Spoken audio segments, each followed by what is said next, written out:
అస్సలాము అలైకుం వరహమతుల్లాహి వబర్కాతుహు. అనంత కరుణామయుడు అపార కృపాశీలుడు అయిన అల్లాహ్ పేరుతో మొదలు పెడుతున్నాను. ఈరోజు నేను చెప్పబోయే టాపిక్ లేడీస్ పీరియడ్స్ గురించి అండి. ఒక సిస్టర్ నన్ను అడిగారు, పీరియడ్స్లో అసలు మనం ఏం చేయాలి, పీరియడ్స్ వచ్చినప్పుడు మనం యూస్ చేసే క్లోత్స్ అయితే తర్వాత నమాజ్కి యూస్ చేయొచ్చా, అసలు ఏంటి అని చెప్పేసి. సో నేను ఇప్పుడు దాని గురించే మీకు చెప్పబోతున్నాను.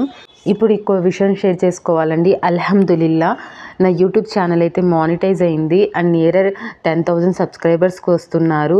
మీరందరూ నన్ను చాలా బాగా సపోర్ట్ చేశారండి. నెక్స్ట్ వీడియోస్కి కూడా అలాగే సపోర్ట్ చేయండి, ఎక్కువ షేర్ చేయండి. జజకల్లాహు ఖైరన్.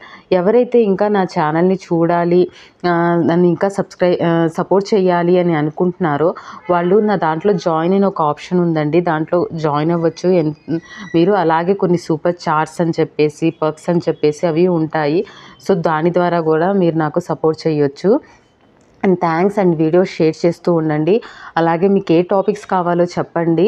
నేను నాకు సాధ్యమైనంత వరకు నేను వేరే వీడియోస్ చూసి, లేకపోతే నేను చదువుతున్న దాంట్లో నేను రెగ్యులర్గా నేర్చుకొని అవి నేను మీకు చెప్తూ ఉంటాను. ఎందుకంటే మనకి తెలిసిన నాలెడ్జ్ మనం వేరే వాళ్ళకి షేర్ చేయాలి కదా, దీనికి సంబంధించింది. సో అల్లా సుబ్హానహు తఆలా నాకు మరింత జ్ఞానాన్ని ప్రసాదించాలి. నేను మీకు చెప్పడమే కాకుండా అది నేను కూడా అమలు చేయాలి.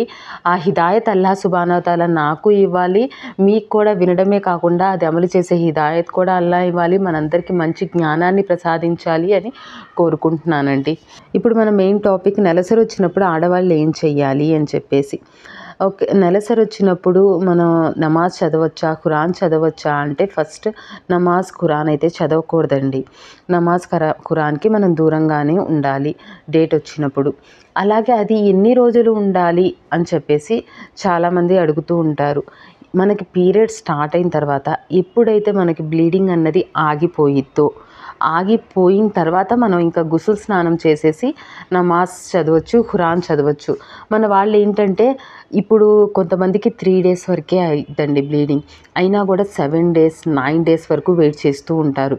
ఫస్ట్ నుంచి మన పెద్దవాళ్ళు మన మైండ్లో పెట్టేశారు 9 days 10 days వరకు ఉండాల్సిందే, ఈ మధ్యలో చదవకూడదు నమాజ్ అని చెప్పేసి. కానీ నిజంగా అయితే అలా లేదండి. మనకి ఎప్పుడైతే బ్లీడింగ్ ఆగిపోయిందో ఆ బ్లీడింగ్ ఆగిపోయిన తర్వాత రెగ్యులర్గా మనకి తెలిసిద్ది కదా, జనరల్గా మనకు 3 days అయిద్దా, 4 days అయిద్దా, 5 days అయిద్దా అన్నది ఎవరికైనా కొంచెం ఐడియా ఉండిద్ది. సో ఆ ఐడియా మనకు తెలుసు కాబట్టి ఎప్పుడైతే మనకు ఆగిపోయిద్దో మనం అప్పుడు ఇంకా నమాజ్ చదివేసుకోవచ్చు. లిమిట్ ఏంటంటే 9 days 11 days వరకు కొంతమందికి అయ్యే వాళ్ళు కూడా ఉంటారు. సో వాళ్ళకి అన్ని డేస్ ఆగొచ్చు వాళ్ళు. ఇంకా అన్ని డేస్ తర్వాత కంటే ఇంకా ఎక్కువ అవుతుందంటే అది కొంచెం హెల్త్ ఇష్యూస్ వల్ల అయింది కదా. సో మనం డాక్టర్ని కన్సల్ట్ చేయాలి, అది వేరే విషయం. దానికి రిలేటెడ్ టాపిక్ ఇంకా చాలా ఉంది. సో దాని గురించి డెప్త్గా అయితే నేను ఇప్పుడు వెళ్ళనండి, ఇది వరకే చెప్తున్నాను, దీని వరకే. సో హేజ్ అంటే నెలసరి టైంలో మనం ఏం చేయాలి? నెలసరి టైంలో అయితే మనం నమాజ్ చదవకూడదు, ఖురాన్ చదవకూడదు. మ్యారీడ్ లేడీస్ అయితే ఫిజికల్ రిలేషన్షిప్ కూడా హస్బెండ్తో శారీరక సంబంధం కూడా పెట్టుకోకూడదు, దూరంగా ఉండాలి. ఇవైతే మనం పాటించాలండి. అలాగే నెలసరి టైంలో మనం ఖురాన్ పట్టుకోకూడదా అంటే అవసరమైంది, ఇంకా తప్పదు అనుకున్నప్పుడు ఏదైనా చేతికి గ్లౌజెస్ కానివ్వండి, ఏదైనా క్లాత్ కానివ్వండి తీసుకొని అలా మనం ఖురాన్ని పట్టుకోవచ్చు. అంతేలే కానీ డైరెక్ట్గా మనం హ్యాండ్స్తో పట్టుకోకూడదు. అలాగే మనం టోటల్గా ఇబాదత్కి దూరంగా ఉండాలని కాదండి. నెలసరి టైంలో జిక్ర్ చెయ్యొచ్చండి. అంటే మనం దువాలు చదువుకోవచ్చు, తస్బీ ఉండిద్ది కదా, తస్బీ వేళ్ళ మీద లెక్క పెట్టుకోవచ్చు.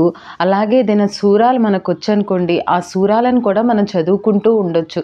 ఇప్పుడు అజకార్ ఉంటాయి, morning time, evening time, night time చదివేవి.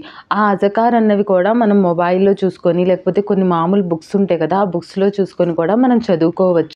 మన సమాజంలో ఏంటంటే మనం ఎక్కువగా హిందూస్ మధ్య ఉండటం వల్ల నెలసరి టైంలో మన వాళ్ళు ఏం చేస్తారు, దూరంగా ఉండాలి ప్రతిదానికి అని చెప్పేసి నమాజ్ చదివే ఏరియాకి కూడా మనకి రానియరండి. అండ్ కొంతమంది మన వాళ్ళలో నేను స్వతహాగా చాలామందిని చూశాను. ఒకళ్ళు ఒక చైర్ మీద కూర్చుంటే ఇప్పుడు ఎవరికైతే పీరియడ్స్ ఉంటాయో ఆ చైర్‌ని కూడా సెపరేట్‌గా పెట్టేవాళ్ళు. ఆ బెడ్‌షీట్స్‌ని కూడా సెపరేట్‌గా పెట్టేవాళ్ళు ఉన్నారండి. అలా మనం అసలు చేయకూడదండి. ఇప్పుడు సపోజ్ ఒక సిస్టర్ నన్ను అడిగారు క్లాత్‌కి ఏదైనా బ్లీడింగ్ అయితే ఏం చేయాలని చెప్పేసి. దాన్ని మనం నీట్‌గా వాష్ చేసేసుకొని అదే డ్రెస్ ఏసుకొని తర్వాత మనం నమాజ్ చదవచ్చు. ఇంకా దానికి బ్లీడింగ్ తగిలింది కదా! అసలు అది నమాజ్‌కి పనికిరాదు. మనం అసలు దాన్ని వాడకూడదు అని చెప్పేసి ఏం లేదండి. అది మనం యూజ్ చెయ్యొచ్చు. దాని మీదే మనం నమాజ్ చదవచ్చు. ఇది హదీస్‌లో కూడా ఉంది. ఒక లేడీ వచ్చి మన ప్రవక్త ముహమ్మద్ సల్లల్లాహు అలైహి వసల్లం వారిని అలా క్వెషన్ అడిగినప్పుడు ఆయన చెప్పారనమాట. మీరు ఆ క్లాత్‌ని వాష్ చేసేసుకొని దాని మీదే మీరు నమాజ్ చదువుకోవచ్చు అని చెప్పి. మన వాళ్ళలో చాలామంది మరీ ఎంత ఘోరంగా ఉంటారంటే జాయా నమాజ్ లేకపోతే జాన్ నమాజ్ అంటారు కదా! నమాజ్ చదివేది. పీరియడ్స్ వచ్చినప్పుడు చాలామంది దాన్ని ముట్టుకోనియ్యరండి. దాన్ని ముట్టుకుంటే ఏమైందండి? ఒక్క విషయం గుర్తుంచుకోండి. నెలసరి టైంలో స్త్రీ అపవిత్రమైనది కాదు. నెలసరి టైంలో వచ్చే బ్లీడింగ్ ఏమీ అపవిత్రమైనది కాదు. అది రావడం వల్ల మనం కూడా అపవిత్రం అన్నది అవ్వమండి. ఇది ముట్టుకోకూడదు, అది ముట్టుకోకూడదు, ఈ ఏరియా నీట్‌గా ఉంది, నువ్వు రాకూడదు, చెయ్యకూడదు అని చెప్పేసి రిస్ట్రిక్షన్స్ లాంటివి ఇస్లాంలో లేవు. పైగా ప్రవక్త ముహమ్మద్ సల్లల్లాహు అలైహి వసల్లం వారు ఆయిషా రజియల్లాహు అన్హా వారికి నెలసరి టైంలో ఆయిషా రజియల్లాహు అన్హా వారు ప్రవక్త గారి యొక్క ఒళ్ళో తల పెట్టుకొని పడుకొనుంటే ఆయన ఖురాన్ చదివేవాళ్ళు. మరి ఆవిడ అంత అపవిత్రమైతే ఆయన ఖురాన్ ఎందుకు చదువుతారు ఆవిడని ఒళ్ళో నిద్రపుచ్చుకొని? లేదు కదా! మరి అక్కడే అర్థం చేసుకోండి. ఇదంతా మన వాళ్ళు వేరే మతస్థులను చూసి నేర్చుకున్నదండి. వాళ్ళు నెలసరి వచ్చిన వాళ్ళని దూరంగా పెట్టడం, వాళ్ళని దగ్గరికి రానీయరు, వేరుగా ఉంచుతారు. తిన్నవి, వాళ్ళు పడుకున్నవి అన్నీ. సో, వీళ్ళు కూడా అలాగే స్టార్ట్ చేసేసారు. కానీ అలా ఇస్లాంలో లేదు. వాళ్ళు యూజ్ చేసిన దుప్పట్లు మనం యూజ్ చెయ్యొచ్చు. బ్లీడింగ్ అన్నది ఆ దుప్పట్లకి ఏం తగలదు కదా! ఒకవేళ తగిలినా కూడా దాన్ని మనం నీట్‌గా వాష్ చేసేసుకొని మళ్ళా యూజ్ చేసుకోవచ్చు. దాని మీద పడుకోవచ్చు. అలాగే అవి లేచి మనం నమాజ్‌కి కూడా యూజ్ చేయొచ్చు. ఏం అవ్వదు. మన వాళ్ళసల కొంతమందైతే ఎప్పుడైతే డేట్ వచ్చిద్దో ఆ డేట్ టైంలో వాళ్ళు పడుకోవడానికి ఒక సెపరేట్ దుప్పటి పెట్టుకుంటారు. ఇంకా అది ఆ టైంలోనే యూజ్ చేస్తారు. నార్మల్ టైంలో అయితే అసలు యూజ్ చెయ్యరు. కొంతమందైతే బట్టలు కూడా అవే పెట్టుకుంటారు. ఆ టైంలో ఈ క్లోత్సే యూజ్ చేయాలి. నార్మల్‌గా యూజ్ చేయకూడదు అని చెప్పేసి. ఎవరు చెప్పారండి మీకు? ఇలాంటివేవి ఇస్లాంలో లేవు. మరి పీరియడ్స్ అంత అపవిత్రమైనవి కానప్పుడు నమాజ్ ఎందుకు చదవకూడదు అని చెప్పేసి కొంతమందికి డౌట్ రావచ్చు. సో, నా అభిప్రాయం ప్రకారం అయితే నేననుకున్నదేంటంటే, ఇప్పుడు నమాజ్ చదవాలంటే మనం కాన్సంట్రేషన్ పెట్టాలి. అలాగే బ్లీడింగ్ కూడా అవుతూ ఉండిద్ది. అది కొంచెం ఒక వేస్టేజ్ లాగా మన బాడీలోంచి వెళ్తూ ఉండిద్ది. సో, అది మనం స్పిరిచ్యువల్‌గా చూసుకుంటే ఆధ్యాత్మికంగా మనం ఆ సిట్యుయేషన్‌లో కొంచెం అపవిత్రంగా ఉన్నట్టే. అది మనం కొంచెం మెంటల్‌గా, ఫిజికల్‌గా గూడా ఆ టైంలో వీక్‌గా ఉంటాం. మనకు కొంచెం రెస్ట్ కావాలి. ఆ నమాజ్ కూడా మనం కాన్సంట్రేషన్‌గా చదవను కూడా చదవలేము. అందువల్ల అల్లాహ్ సుబ్హానహు వ తఆలా మనకి పీరియడ్స్ టైంలో రెస్ట్ ఇస్తున్నాడేమో. సో, ఆ రెస్ట్‌ని మనం తీసుకుందాం. ఆ టైంని మనం ఇంకా ఎక్కువ అల్లాహ్ జికిర్‌లో పెడదాము. ఎక్కువ అల్లాహ్ ఇబాదత్ చేద్దాము. సో, ఈ వీడియో ద్వారా అయినా తెలుసుకోండి.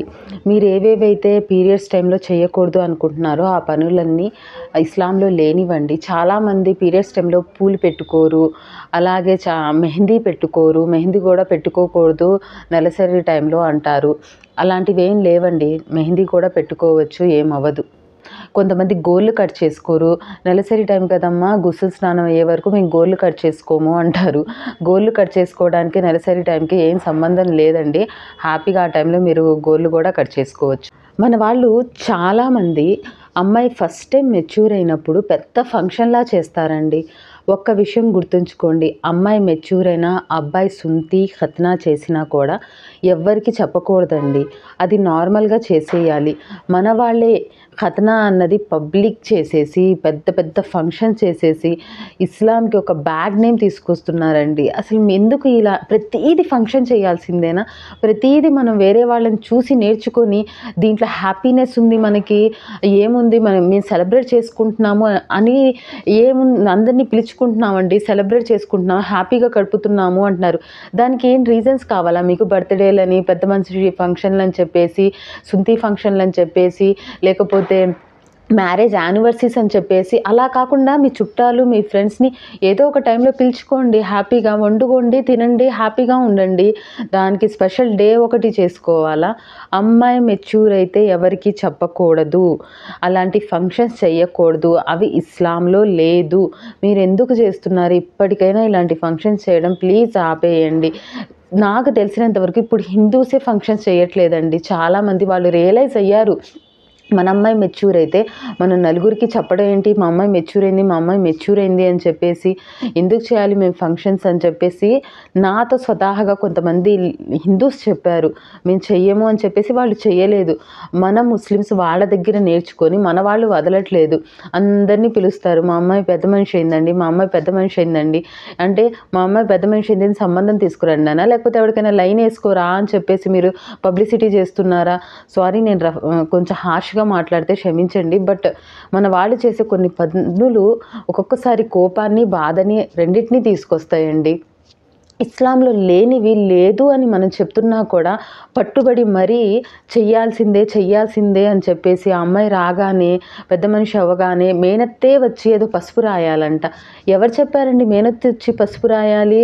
పసుపా లేకపోతే సందల్ అనుకుంటా. ఆ సందలు రాయాలి అని చెప్పేసి ఆవిడే వచ్చి ఈ అమ్మాయిని ఓ మూల కూర్చోబెట్టాలంట. అలాంటిదే ఇస్లాంలో లేదండి. తను ఒక నార్మల్ అమ్మాయిగా ఇంట్లో తిరగొచ్చు, స్కూల్కి వెళ్ళే పిల్ల అయితే స్కూల్కి కూడా వెళ్ళొచ్చు. ఏంటంటే ఫస్ట్ టైం కాబట్టి తను కొంచెం ఫిజికల్గా మెంటల్గా ప్రిపేర్గా ఉండదు. అందుకనే ఏమో పాతకాలంలో కొంచెం ఆ అమ్మాయి దగ్గరుండి చూసుకునేవాళ్ళు జాగ్రత్తగా. అంతేలే కానీ తను ఫస్ట్ టైం మెచ్యూర్ అయింది, 9 days వరకు బయటకు వెళ్ళకూడదు అని చెప్పేసి ఎక్కడా లేదండి. నెలసరి టైంలో చాలామంది ఇబాదత్కి దూరంగా ఉంటారు కాబట్టి జిన్నాతులో శైతాన్ ఎఫెక్టో ఉండిద్ది అని చెప్పేసి కొంచెం భయం ఉండిద్ది. ఓకే, మీరు దువాలు చదువుకోండి, కొంచెం మగ్రిబ్ టైంలో బయటకి వెళ్ళకండి. అర్ధరాత్రులు మగ్రిబ్ టైంలో అలా కొన్ని ప్లేసెస్ ఉంటాయి కదా, గలీజ్ ప్లేసెస్లో, అక్కడ మనం బయటకు వెళ్ళకుండా జాగ్రత్త పడాలి. అంతేలే కానీ ఒక చేప వేసేసి ఓ మూలన కూర్చోపెట్టేసి 9 రోజుల వరకు తనకి ఎక్కడికి బయటకి రానియకుండా బందోబస్తు చేసేస్తారు. అలా చేయకూడదండి. తను మనతో పాటే కూర్చోవచ్చు, మనతో పాటే నిద్రపోవచ్చు, మనతో పాటే తినొచ్చు. తన బెడ్ వేరేగా, తన ఫుడ్ వేరేగా మాత్రం చేయకూడదండి. ప్లీజ్ ఇప్పటికైనా మారండి. నెలసరి అన్నది అపవిత్రం ఎలా అయ్యిద్దండి? నిజం చెప్పాలంటే ఒక ఆడపిల్లకి అది ఒక వరం. దానివల్లే కదా అల్లా యొక్క పెద్ద నియామత్ సంతానం అన్నది మనకు వచ్చిద్ది. మరి అలాంటి ఒక నెలసరి స్త్రీని మీరు ఒక అపవిత్రంగా ఎలా భావిస్తారు? అందరూ ఇస్లాం ఆడవాళ్ళని అణిచివేసిద్ది, ఆడవాళ్ళకి స్వేచ్ఛ ఇవ్వదు అని చెప్పేసి చెప్తారండి. కానీ అది ఇస్లాం కాదు, సమాజం. మన సమాజమే ఆడవాళ్ళకి ఎక్కువగా రిస్ట్రిక్షన్స్ అన్నవి పెట్టేసింది. మనం ఇస్లాంని కనుక సరిగ్గా చదివితే, అర్థం చేసుకుంటే ఇస్లామే ఆడవాళ్ళకి ఎక్కువగా స్వేచ్ఛ అంటూ ఇస్తుందండి. ఆ విషయంలో మీరు డ్రెస్సెస్ తీసుకురాకండి. నేను ఇంతకుముందు వీడియోలో కూడా చెప్పాను, ఒళ్ళు కనిపించేటట్టు బట్టలు వేసుకోవడం ఫ్రీడమ్ అయితే సారీ, మాకు ముస్లిమ్స్కి బుర్కా వేసుకోవడమే ఇష్టం, మేము అలాగే ఉండడానికి ఇష్టపడతామని చెప్పేసి. సో ఇక్కడ ఈ నెలసరి అన్నది నా టాపిక్ అండి. చెప్పాను కదా, మనం ఖురాన్కి చదవడం ప్లస్ నమాజ్ చదవడానికి మాత్రమే దూరంగా ఉండాలి. బాకీ ఇబాదత్ అంటే తర్వాత ఇబాదత్లు ఏవైనా మనం చేసుకోవచ్చు హ్యాపీగా. మనం అల్లా జికిర్ చేసుకోవచ్చు. బట్టలు ఏదైతే మనకి బ్లీడింగ్ అయిన బట్టలు ఉంటాయో వాటిని చక్కగా క్లీన్ చేసి మనం వాడుకోవచ్చు. సో ఇదేం ప్రాబ్లం కాదు. సో నన్నైతే ఒక లేడీ అడిగారు అనుకుంటా, లేడీయో మరి ఎవరో తెలియదు, జెంట్సో ఐడి తెలియట్లేదు, వాళ్ళు రిక్వెస్ట్ చేశారు. నేను ఇప్పటి నుంచో ఈ వీడియో చేయాలనుకుంటున్నాను. ఈ పాయింట్స్ అయితే మీ ముందు పెట్టాను, అర్థం చేసుకోండి. ఎప్పుడైనా ఈ పాతకాల పద్ధతులనేసి మానేయండి. ఇది సమాజం క్రియేట్ చేసింది, ఇస్లాంకి సంబంధించినవి కావు ఇవన్నీ. ఏదైతే ఇస్లాం చెప్తుందో దాన్ని మాత్రమే మీరు పాటించండి. నా వీడియో కనుక మీకు నచ్చితే ప్లీజ్ సబ్స్క్రైబ్ చేయండి. ఈ వీడియోని ఎక్కువ చాలామందికి షేర్ చేయండి. ఎందుకంటే ఇది అందరి ఇళ్లలో ఉండే ఒక సిచ్యువేషనే, చాలా ఇళ్లలో జరుగుతూ ఉంటాయి. కొంతమందికి డౌట్స్ కూడా ఉంటాయి అన్నమాట, పీరియడ్స్ టైంలో ఏం చేయాలి, ఏం చేయకూడదు అని చెప్పేసి. సో నేను ఈ వీడియో వాళ్ళకి మీరు షేర్ చేశారంటే బహుశా ఎవరికైనా కొంచెం యూస్ఫుల్ అవ్వచ్చు అని చెప్పేసి నేను అనుకుంటున్నాను. అలాగే లైక్ చేయండి, కంపల్సరీగా నా వీడియోస్ని ప్లీజ్ లైక్ చేయడం మాత్రం మానకండి. చాలామంది చూస్తున్నారులే కానీ లైక్ చేసే వాళ్ళు అయితే చాలా తక్కువ మంది ఉన్నారు. అలాగే కమెంట్ చేయండి, మీకు ఇంకా ఏదైనా టాపిక్ మీద వీడియో కావాలి అనుకుంటే ఆ టాపిక్ కూడా నాకు చెప్పండి. అస్సలాము అలైకుం వరహమతుల్లాహి వబర్కాతుహు.